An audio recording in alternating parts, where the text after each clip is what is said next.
Hello and welcome to this week's Table Talk. It's great to have you with us for another video. We hope that you find it helpful and are able to take something away from it as we do something slightly different this week. This week we're going to be looking at a passage in Matthew 11 where Jesus says, "Come to me, all you who are weary and burdened, and I will give you rest. Take my yoke upon you and learn from me, for I am gentle and humble in heart, and you will find rest for your souls. For my yoke is easy and my burden is light." This is a passage that many people relate to and that people come back to often. Jesus is asking, are you feeling weary and burdened? And many of us would answer, yes. Maybe not physically weary, but perhaps you've been feeling weary for a while with too much work and too little time. Too many people around you who need your help and not many people actually supporting you. Perhaps you feel burdened by the weight of stress and anxiety at circumstances in your life. It's easy to see why so many people read this passage and relate to those words. But there is an invitation here. Jesus says, "Come to me and I will give you rest.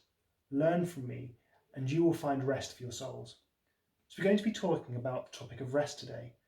Rest in this context, not just slobbing in front of the TV or having a nap in a busy day, but the rest that we can find deep in our souls from the weariness and burdens of this world.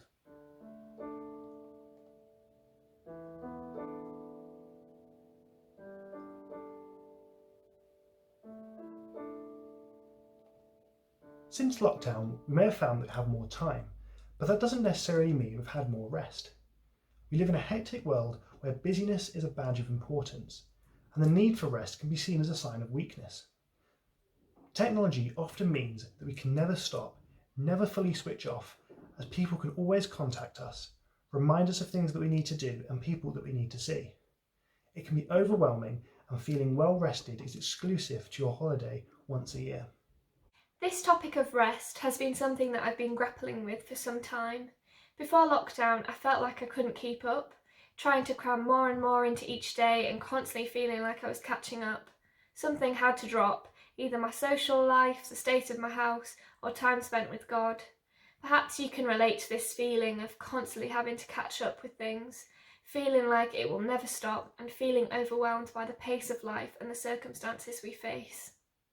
Today we're going to think about this passage, the invitation from Jesus for us to find rest in him. God never intended for us to be continually on the move, always on the edge of burnout. God actually created the day off, known as the Sabbath. And he had the first day off, even though he never gets tired. In the story of creation in the Bible, God created for 6 days.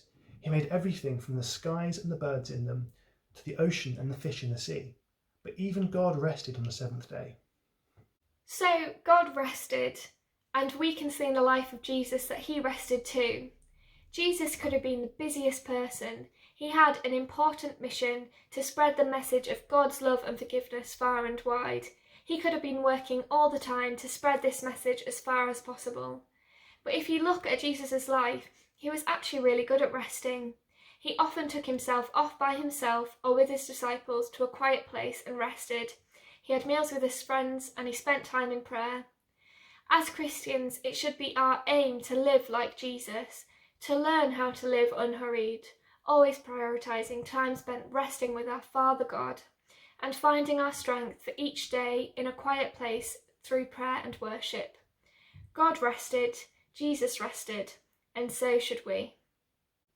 The burdens of this world are too heavy for us to carry ourselves. Going back to the passage in Matthew 11, Jesus uses a metaphor when he talks about the yoke. A yoke is an instrument used that two animals can carry a burden together. He is inviting us to share his yoke, so we're not just carrying our burdens alone, we're carrying them together. The burdens of this life are difficult for us to carry alone, but we can give them to Jesus. He can do the heavy lifting as we walk alongside him in life. His yoke is easy and our burdens become lighter as he helps us carry them. Talking about giving our burdens to Jesus might sound a bit impractical and strange, so we're going to do something a bit different this week to help us to do this.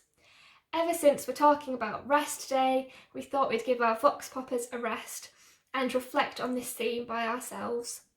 We're going to have some time now to reflect on this theme.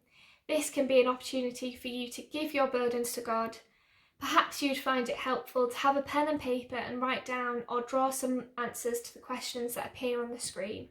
Or perhaps you might want to simply pray about what is on your heart.